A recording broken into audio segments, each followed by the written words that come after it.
Bonjour tout le monde. Dans cette vidéo, nous allons évoquer une émotion que énormément de parents, si ce n'est pas la totalité, éprouvent quasiment quotidiennement, c'est la colère. La colère parce que son enfant a pu faire des bêtises ou ne nous écoute pas, parce que son conjoint ou sa conjointe ne nous aide pas autant que ce qu'on espérerait. Donc c'est une émotion qui est tout à fait normale et qu'il faut savoir gérer au mieux sans pour autant non plus intérioriser trop parce que c'est pas bon non plus pour si vous n'exprimez jamais vos sentiments. Mais l'idée c'est de pas exploser et perdre ses moyens. Donc pour un retour personnel de mon expérience, ça m'est arrivé à certains moments de hurler sur mon enfant, pas de lui crier dessus. Donc je dis bien de hurler, c'est-à-dire que je perds mes moyens et je lui déverse toute ma colère sur ma fille. Et c'est pas bien. C'est juste pas comme j'avais pu évoquer dans la vidéo d'introduction, on est là pour travailler avec l'exemple. En tout cas, c'est ma manière de faire, ma philosophie. Si, vous demandez à votre enfant de pas être colérique, de pas s'énerver parce qu'on lui a dit non, et que vous derrière, dès que votre enfant il est un petit peu en train de aussi tester les limites, en train de s'affirmer, et que vous perdez vos moyens et vous lui hurlez dessus, vous voyez que ça marche pas vraiment. Donc, une des manières que moi je mets en place personnellement, quand je sens que la colère arrive et qu'il faut que je me maintienne, c'est des exercices de respiration. Et souvent, ce qui est intéressant, c'est de le faire avec son enfant. Donc, ce que je fais, c'est que je lui prends les mains, je lui dis, tiens, on va se calmer, toi et moi. Je lui prends les mains et je lui dis, maintenant, on va respirer ensemble. Et du coup, on fait, allez, 1, 2,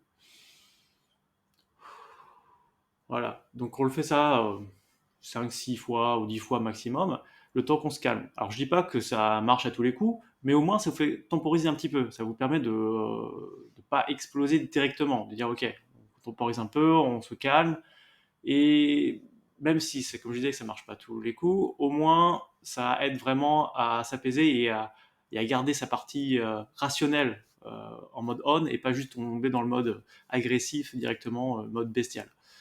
Euh, donc voilà, si vous êtes sujet à ce type de colère où vous hurlez vraiment sur votre enfant, repensez-y.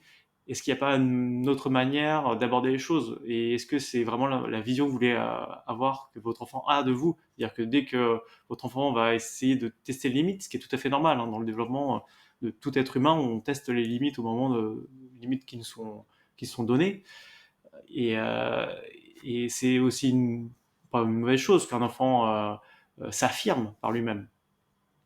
Voilà, donc comment réagir à ça tout en ne laissant pas l'enfant faire n'importe quoi non plus, c'est pas c'est pas le but.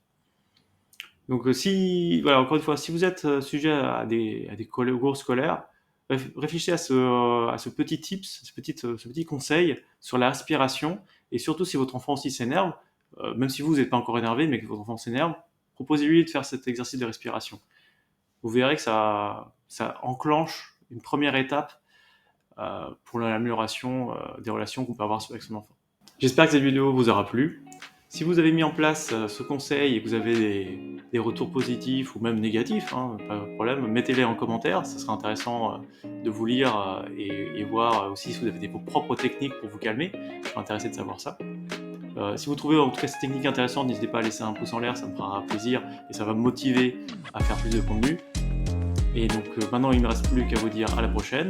N'oubliez pas de vous abonner pour ne pas louper les prochaines vidéos. Et pour qu'on vienne tous le père de l'année. À bientôt.